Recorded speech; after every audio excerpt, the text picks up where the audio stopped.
మిగిలిపోయింది నా బైబిల్లో బూతులు ఉన్నాయన్న? బైబిల్లో బూతు ఒక్క బూతు కూడా లేదండి. ఒక్క బూతు కూడా లేదు. బూతులు అసలే లేవు. ఒక్క బూతు కూడా లేదు, ఉండేదానికి వీలు లేదు. బైబిల్లో బూతులు ఉన్నాయి. బైబిల్లో చాలా ఇబ్బందికర వ్యాఖ్యలు ఉన్నాయి అని అనుకునేటోళ్ళు కింద కామెంట్ రూపంలో మీ అభిప్రాయాన్ని వ్యక్తపరచండి. ఇక్కడ ఒక మాట చెప్పారు, ఇక్కడ మాట చెప్పండి.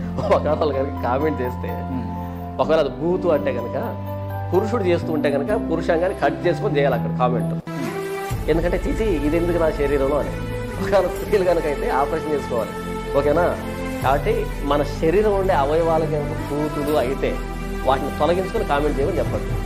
లేదు అవి బూతులు కాదు చాలా మంచివి అంటే కనుక కామెంట్ చేయడం ఆపేసేది. ఎందుకంటే గైనకాలజీ దగ్గరికి వెళ్తే ఏం చూస్తారన్న? గైనకాలజీ దగ్గరికి వెళ్తే ఒక లేడీ వెళ్తే ఏం చూస్తారా?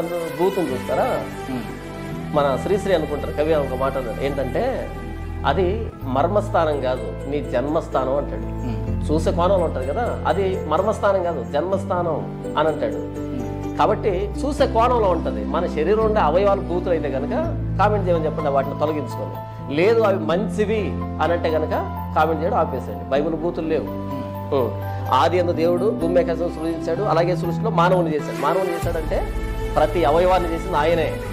కాబట్టి బూతు కాదు, ఆ అవయవాలని చేసిన దేవుడు వాటి గురించి మాట్లాడేదానికి అర్హుడు, ఆయన మాత్రమే అర్హుడు. ఇప్పుడు నా బిడ్డ ఉంది, నా బిడ్డను నగ్నంగా నేను చూడగలుగుతాను, చిన్న బిడ్డని. నాకేం తప్పు అనిపిస్తుంది, తనకేం తప్పు అనిపించదు. కాబట్టి అవయవాలు బూతులు కాదు, వాటిని వాడే విధానం తప్పు.